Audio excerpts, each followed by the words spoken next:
Hi there.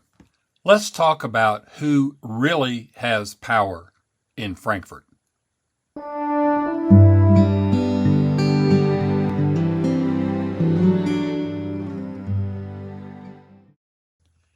They say that timing is everything, and so I was struck by the timing of having two different people tell me at two different times that the traditional advice I've always given people about working with our legislators in Frankfort was absolutely wrong.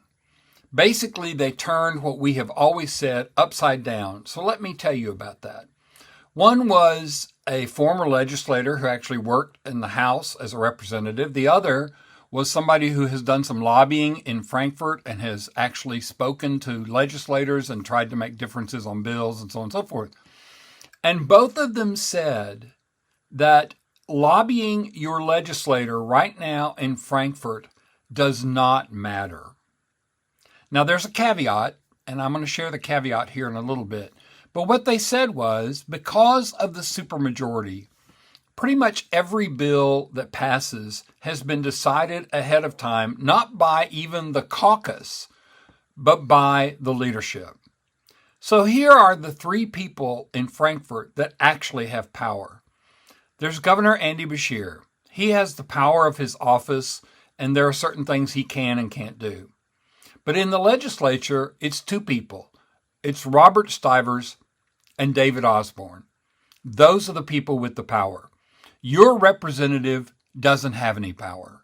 Your representative votes the way that leadership tells them to vote, or they don't get committee assignments, or they don't get support at re-election time. In fact, if they don't vote the way that they are told, leadership may actually support a challenger in their primary, which happened just a few weeks ago. A number of people who have voted against what the leadership wanted found themselves with primary challengers supported by leadership PACs and by donors who are friends of the leadership. The people in Frankfort with the power is Andy Beshear, Robert Stivers, and David Osborne, and that's it. Now, you may be saying, okay, what about the teachers? What about various organizations? So here's my caveat. First of all, let's be clear. I have told people for years, call the comment line, call the comment line, call the comment line. The legislator that I spoke with told me, doesn't matter. The bill passages are already decided. It doesn't matter that a majority of Kentucky citizens want this bill or this policy or that policy. It's what leadership wants. And typically what leadership wants is what will get them reelected or make their donors happy. So a good example of that is Whitney Westerfield. Whitney Westerfield was a responsible, fairly reasonable Republican legislator who brought a number of important bills to this year's General Assembly, and they didn't even get heard. Some of them didn't even get assigned to a committee. Why? Because leadership didn't want them. They were not what leadership wanted. On the other hand, we had the wonderful bill about putting armed people in our schools, which a number of people said was a bad idea, and they did it anyway. Why? Because they wanted to run on it this fall, and because they're friends with the NRA. There was also the wonderful Tough on Crime bill, otherwise known as Incarcerate Everyone bill. Expert after expert after expert told the legislators, this is a bad idea. It doesn't work. You can't reduce crime by putting everybody in jail. You can't do it. And it's going to crowd our jails and it's going to make our situation even worse. Did they listen? No. Experts don't matter. The will of the people doesn't matter. The only thing that matters is what leadership wants. Now, I said that there was a caveat, and there is. If you as an individual contact your legislator, particularly if your legislator is a Republican, it probably won't make a lot of difference.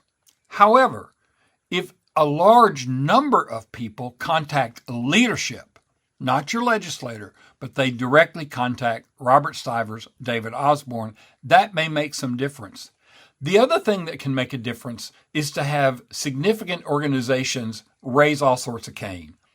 The bill about open records this past year, which would have eviscerated our open records policies in this state, was opposed by all sorts of people, but also by the Kentucky Press Association, by a number of lawyers, by even the Chamber of Commerce. There were all sorts of people who said, and newspapers who said, this is a bad idea.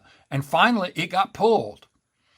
The other thing you may have noticed is that we haven't had any bathroom bills, even though I'm sure there are people who would like to pass one. Why?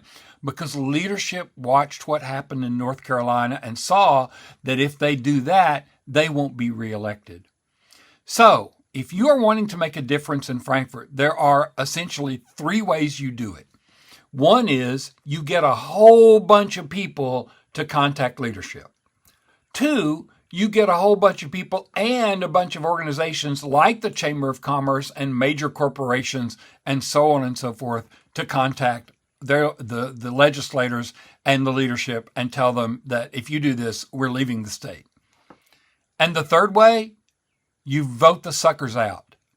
You raise enough money, you get enough votes, and you put people in there who will actually listen to the citizens rather than just worry about being reelected and about keeping their power. So let's do that.